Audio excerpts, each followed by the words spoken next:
Aloha everyone. Welcome to Behind the Lavalava. I'm your host Michael Tan, and I am here at the Pacific Seas Restaurant and Marketplace here in Salt Lake City, Utah. And I'm here to review their Polynesian food.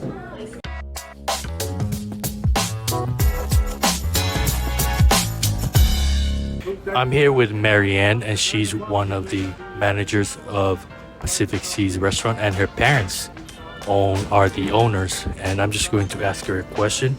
So, Marianne, could you tell us a little bit about this restaurant? Yes, Pacific Seas was founded back in 1991.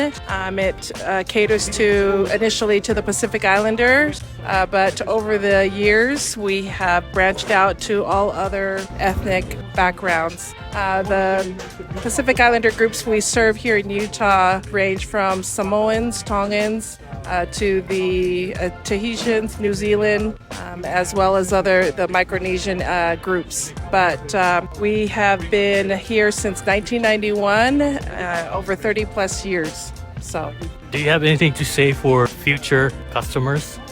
Part of our culture is of course food, and so preserving old recipes and traditions, what family members and ancestors ate back in the islands, I believe is very important. It's our identity, and so being able to continue on with the authentic Polynesian food is important, I think, in terms of preservation of our Pacific Islander culture. All right, thank you very much, Marianne. So here with me today is Kwonhee Bae and little baby Woody, and we will be giving you a food review of what we're having today. Today we ordered the rice.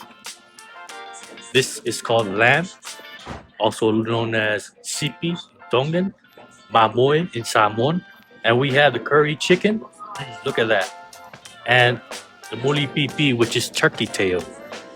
To this plate, we have the luau, also known as lu in Tongan, and it's basically made of taro leaves, coconut oil. You can have lamb or whatever meat, you can have it in there.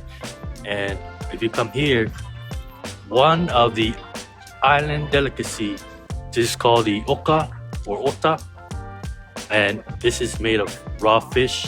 It has some coconut milk, some green onions, as you can see. Every island has their own version of it. And to my right here, we have the banana, the green banana that it has been boiled and cooked in coconut milk. We have the fight. And that's basically what we have. And one of my go-to favorites here is the spam musubi, made with spam, fried spam, the rice, the soy sauce. Every islander has their own mixture of flavors and wrapped in seaweed. I'm excited to try this food because it doesn't look so different from my country's food. And just so the viewers will know, Kwonhee is from Korea.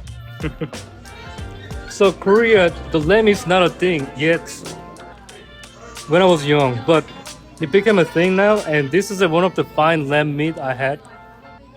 And we don't really cook like this. It's more like a galbi, Korean galbi style. But overall, look at him. He loves it, and I likes it too. And I love the lamb. The lamb, the turkey tail, the chicken curry. I feel like I can eat it every day, but it's not gonna be a good thing for me. Because look at me. I'm over 300 pounds. I'm in that stereotype of obesity. But yeah. You're saying that you can eat it every day, but your stomach can't? Yeah, I can eat it every day, but my body can't. It can't handle this awesomeness.